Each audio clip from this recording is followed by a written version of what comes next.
E a gente volta no programa Utilidade Pública de hoje com o tema divórcio, batendo um papo aqui com o Dr. Luan Mainá, que é especialista em direito de família. Quando tem filhos, essa situação já modifica. Isso. Hoje, após a nova lei do divórcio, inclusive possibilitando o divórcio em cartório extrajudicial, facilitou muito mais o divórcio. Porém, o divórcio extrajudicial, que é realizado em cartório, ele só pode ser realizado quando as partes forem de comum acordo, lógico, e quando não tiverem filhos. Isso é um processo muito prático. Muito prático. É só você chegar no cartório, é como se você vai fazer uma escritura pública. Vai dividir os bens, vai informar o que cada um tem direito, informa que quer divorciar, e aí ele vai lá e registra. Precisa de advogado nesse caso? Precisa de advogado. Mas, havendo menores, todo esse processo de divórcio ele tem que ser judicial, até porque existe o maior interesse da criança que prevalece sobre todo o direito. Na verdade, quando a gente trabalha no divórcio, quando tem criança, a gente sempre trabalha com a parte do divórcio, que é a divisão das pessoas, de corpos. A gente trabalha a divisão de bens, a gente trabalha na guarda e alimentos da criança. Então, tudo isso a gente pode discutir em um único processo. Você pode fazer, realmente pode fazer separadamente, mas a gente tem possibilidade de discutir isso em um processo só. E aí a questão mesmo que vai ser mais trabalhada aí é a questão da pensão. Da pensão e da guarda. E da guarda. Exatamente. Que aí vem aquela questão da guarda compartilhada, que a gente vai tratar isso daqui a pouco. Vamos tentar aí ainda esclarecer as dúvidas sobre o processo mesmo do divórcio. O senhor estava falando, olha, Dani, tem um prazo aí de 2 anos para você pedir aí revisão daquele processo. Mas não necessariamente depois desse período não vai haver essa possibilidade. Então, no direito, a gente tem uma questãozinha que é a questão da segurança jurídica, né? Então, a gente tem momentos para discutir, porque se a gente for deixar para discutir ad eterno, nunca vai acabar uma causa. Então, no momento que a gente descobre que houve alguma coisa errada, aí a gente chama de fato novo, caso já tenha julgado, já tenha transitado julgado, a gente só pode reabrir aquela discussão se houver um fato novo. Então, a partir daquele momento que eu descobri aquele fato novo, eu tenho 2 anos para rediscutir. O que a gente pode considerar de fato novo? Vamos descobrir que descobriu um bem que era registrado. Que estava fora da lista do que foi declarado. Fora daquela lista da declarada. Ou um valor, ou valores, mesmo que tenha sido assinado pelas duas partes, de avaliação. Vamos colocar mais a grosso modo, vamos supor um valor que tivesse em um cofre. Dinheiro em conta entra?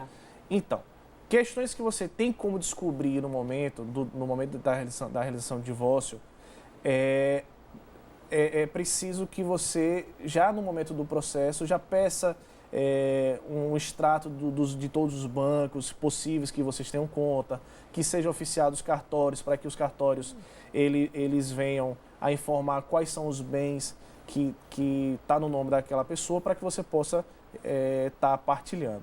É comum as pessoas buscarem pedido de revisão justamente por falta de informação, que apesar de ter a necessidade de um advogado, às vezes o advogado que se constitui, você está ali, está envolvendo esse sentimento, como o senhor trouxe, e aí às vezes pode ser um advogado que seja mais próximo de uma parte, ou mais próximo de outra parte, e aí algumas coisas, alguns fatores como esses passem desapercebidos.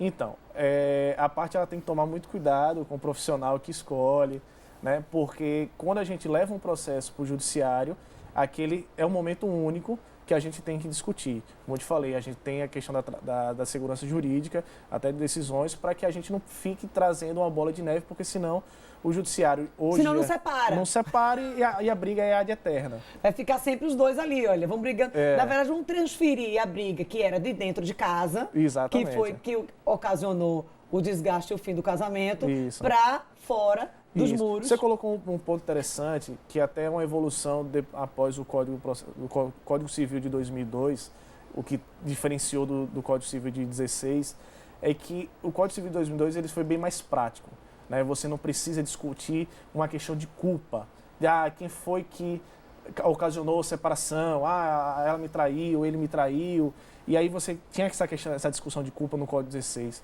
No Código 2002 você já não tem essa discussão. Então, você não precisa trazer, vamos supor, aquele lavar roupa suja na mesa de audiência, você não precisa disso. É só você chegar e informar que vocês não querem mais viverem juntos, e aí você tem o divórcio. E não tem mais um período, né, também, para poder você pedir o divórcio? Não, você não precisa. Hoje já existe o divórcio direto. Então, você tinha aqueles institutos da separação judicial, para depois, se você se divorciar, né, você teria um ano de separado judicial, e aí depois você teria que requerer o divórcio judicial. Hoje, apesar desse instituto ele não ter sumido, que tem essa discussão, né, na área do direito, que o Instituto da Separação Judicial ele não saiu do Código Civil. Realmente, se você olhar o Código, ele não saiu, ele está lá. Porém, no divórcio, com a lei do divórcio, com a emenda constitucional 66, possibilitando o divórcio direto, o Instituto ele caiu em desuso. Então, quem hoje é separado judicialmente, continua separado judicialmente, né? Pode converter em divórcio, mas não houve essa alteração automática. Mas quem hoje quer se separar, né, pode já se divorciar automaticamente. O ideal é que a situação seja resolvida o mais rápido possível. Isso. Porque senão o casamento não acaba, né? Não. Então, logo, inclusive foi essa questão do divórcio direto. Porque a separação judicial, o Estado ele via como uma possibilidade lá na frente das pessoas reavaliarem se realmente querem se divorciar ou não.